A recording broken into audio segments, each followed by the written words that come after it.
இயற்கையிலே உருவான hardest material வந்து டைமண்ட் அப்படின்னு நமக்கு தெரியும். ஆனால் அந்த டைமண்டுக்கு கூட சில வீக்னஸஸ் இருக்குது. டைமண்டில் ஒரு ஸ்க்ராட்ச் போடணுன்னா கூட இன்னொரு டைமண்ட் தேவைப்படும். டைமண்டை வந்து கட் பண்ணுறதுக்கு டைமண்டை தான் யூஸ் பண்ணுறாங்க. டைமண்ட் வந்து இயற்கையாக உருவான ஹார்டஸ்ட் ஆப்ஜெக்ட் தான், ஆனால் அது டஃபஸ்ட் ஆப்ஜெக்ட் கிடையாது. அதை குறிப்பிட்ட ஆங்கிளில் கரெக்டாக அடித்தோன்னா டைமண்ட் வந்து ஷேட்டர் ஆகிடும், தெரிச்சிடும். அது மட்டும் இல்லாமல் டைமண்டை வந்து ஒரு 700 to 900 டிகிரி செல்சியஸ் வந்து ஹீட் பண்ணி அதுக்கு தேவையான ஆக்சிஜன் சப்ளை கிடச்சிச்சு அப்படின்னா அந்த டைமண்ட் வந்து எவாப்ரேட் ஆகிடும், காணாமல் போயிடும்.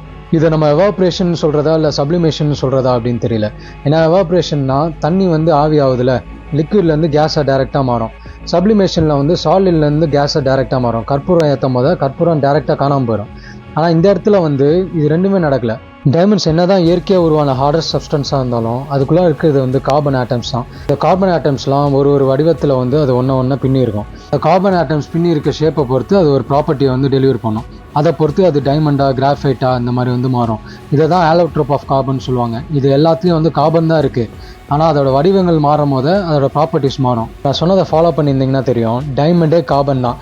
ஸோ டைமண்ட் வந்து பியூர் கார்பன். டைமண்டை வந்து ஆக்சிஜன் ரிச் என்வாயர்மெண்ட்டில் 700 to 900 டிகிரி செல்சியஸ் வந்து ஹீட் பண்ணோன்னா அதில் இருக்க கார்பன் வந்து ஆக்சிஜனோட ரியாக்ட் பண்ணி கார்பன் டை ஆக்சைடாக மாறிடும்.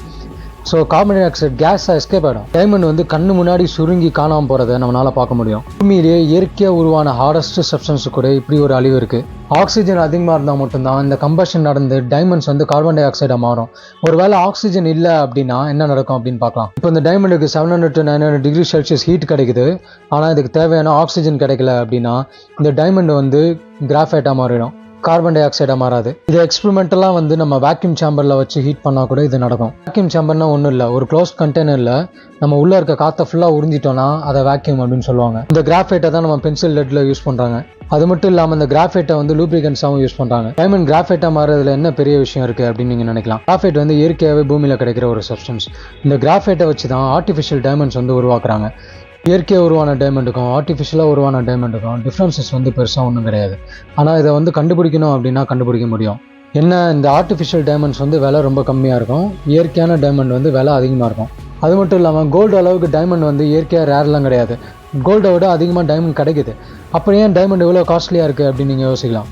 இது வந்து ஒரு கண்ட்ரோல்ட் ஸ்கேர்சிட்டி, அதாவது இந்த ஸ்கேர்சிட்டியை வந்து உருவாக்குறாங்க. இதை பற்றி நான் டீட்டெயிலாக இன்னொரு வீடியோவில் சொல்கிறேன். இன்ட்ரெஸ்ட் இருந்தால் ஃபாலோ பண்ணுங்கள்.